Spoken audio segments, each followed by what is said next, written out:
Hello दोस्तों, राधे राधे। आज हम सीखने वाले हैं एक बहुत ही पावरफुल स्किल, यानी बात करना, लेकिन ऐसे कि सामने वाला बात मान जाए। और ये कला हम सीखेंगे किसी मोटिवेशन स्पीकर से नहीं, बल्कि हनुमान जी से।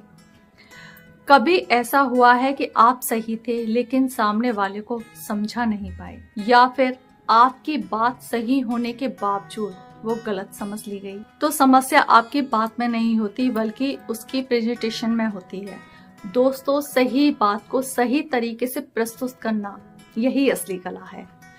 और इसके लिए चाहिए सही शब्द, सही भाव और सही टाइम। अब चलिए देखते हैं कि हनुमान जी ने ये कैसे किया।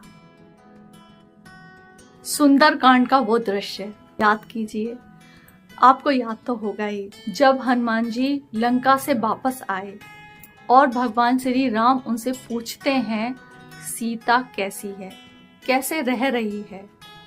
और अब ये एक सवाल नहीं था, बल्कि एक परीक्षा थी। राम जी जानना चाहते थे सीता जी की स्थिति क्या है और उनका भाव कैसा है। हनुमान जी समझ गए कि यहाँ सीधा जवाब देना काफी नहीं होगा। यहाँ भावना, बुद्धि और शब्दों का एक सुंदर संयोजन करना होगा।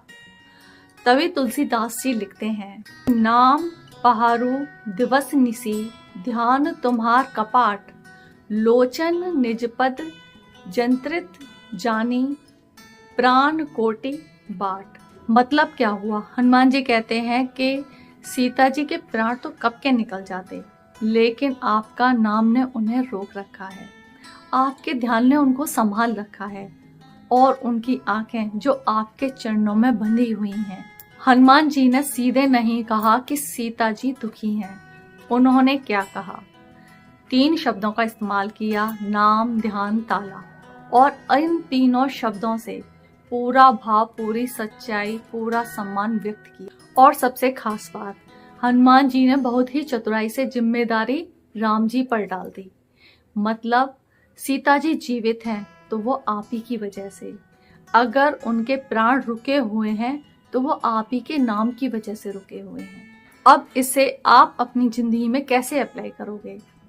जब भी किसी का पक्ष रखना हो तो सीधे अटैक मत करो, भाव से बात करो, सीधे बात करो, लेकिन सम्मान, समझदारी के साथ। शब्द कम हो लेकिन उनका असर गहरा हो।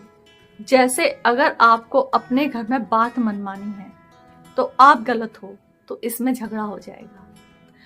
अगर हम ऐसा करें तो ज्यादा अच्छा है। तो दोनों बातों में फर्क है। बस यही बात आपको समझनी है और सामने वाले को समझानी है।